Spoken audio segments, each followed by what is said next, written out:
நான் வாழ்க்கையோட கடைசி பகுதியில தான் இந்த டிப்ஸ் எல்லாம் கத்துக்கிட்டேன். கேக் வெட்டும் போது ஒரு கேக் டோங்குகளை தலைகீழாக வச்சுக்கோங்க. இப்படி வெட்டுனா துண்டுகள் ஒரே மாதிரி இருக்கும். 2 கிண்ணங்கள் ஒட்டி கழட்ட முடியலையா, உள்ள இருக்கிற கிண்ணத்தை ஒரு கரண்டி வச்சு லேசா தட்டுனா அது ஈஸியா பிரிஞ்சிரும். நிறைய பாத்திரங்களை வைக்கிறது கஷ்டமா இருக்கா, ஒரு தட்டை எடுத்து அது மேல பாத்திரங்களை அடுக்கி வைங்க. அப்புறம் கையால அதை சுத்தி ஒரு வளைய மாதிரி செஞ்சா அது உறுதியா இருக்கும். இத முயற்சி பண்ணி பாருங்க. சிங்க்ல இருக்கிற துளை பாத்திரங்கள் கழுவும் சோப்பு வைக்கிறதுக்குன்னு நான் என் வாழ்க்கையோட பாதி காலத்துல தான் தெரிஞ்சுக்கிட்டேன். என் காலம் வீணாகிடுச்சு. ஒரு துப்புரவு பணியாளர் சொல்லி கொடுத்த டிப்ஸ். டிஸ்போசபிள் கையுறைகள் போடுறதுக்கு முன்னாடி மணிக்கட்டு பகுதியை திருகுங்க. இப்படி செஞ்சா அது ஈஸியா கழண்டு விழாது. இந்த ட்ரிக் கத்துக்க நான் கடைசி ஆளா ஒரு கரண்டிய தலைகீழாக பாட்டில் நுனியில வச்சு ஊத்துனா எதுவும் சிந்தாது. குழம்புல எண்ணெய் அதிகமா இருக்கா, ஒரு கரண்டி மேல ஐஸ் கட்டிகளை வச்சு அத குழம்புக்குள்ள லேசா கலக்குங்க. எண்ணெய் எல்லாம் குளிர்ந்து கரண்டியில ஒட்டிக்கும். சாதம் கஞ்சி மாதிரி ஆயிடுச்சா,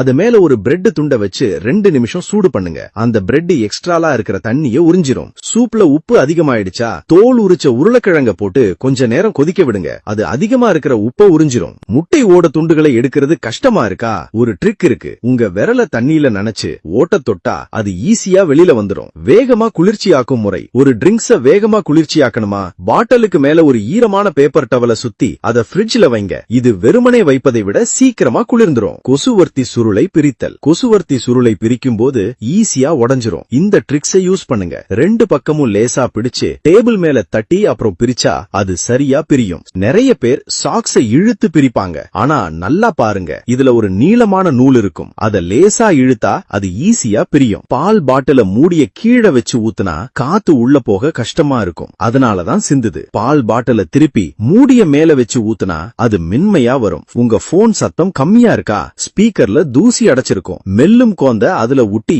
சில தடவை அமுத்துனா அழுக்கு எல்லாம் வெளியே வந்துடும். பக்கத்து வீட்டு பாட்டி சொன்னாங்க, 2 ஹேங்கரை குறுக்கு வாட்ல வச்சு துணிகளை காய போட்டா எவ்வளவு வேகமா காத்து அடிச்சாலும் கீழே விழாது. மாத்திரை பாக்கெட்டை முழுசா யூஸ் பண்ணலையா, பாக்கெட்டோட 2 பக்கத்தையும் வெட்டி அதை சில தடவை மடிங்க. அப்புறம் வெட்டின துண்ட மேல மாட்டுனா அது இறுக்கமா மூடினும். ஒரு நொடியில பேரிச்சம்பழம் கொட்டையை எப்படி எடுக்க, ஒரு ஸ்டீமர் கூடைய பயன்படுத்தி ஒரு குச்சி அதுல இருந்து குத்துனா கொட்டை ஈஸியா வெளியே வரும். ஒரு ஹேர் டிரையரோட பின் பக்கத்துல ஒரு மாஸ்க மாட்டி அது மேல ஒரு பிளாஸ்டிக் பாட்டிலின் மேல் பகுதியை வச்சு ஒரு குட்டி வேக்யூம் கிளீனர் மாதிரி பயன்படுத்தலாம். தூசி எல்லாம் ஈஸியா உறிஞ்சப்படும். உங்க போன் தண்ணியில விழுந்துட்டா முதல்ல அதை ஒரு டிஷ்யூ வச்சு தொடைங்க.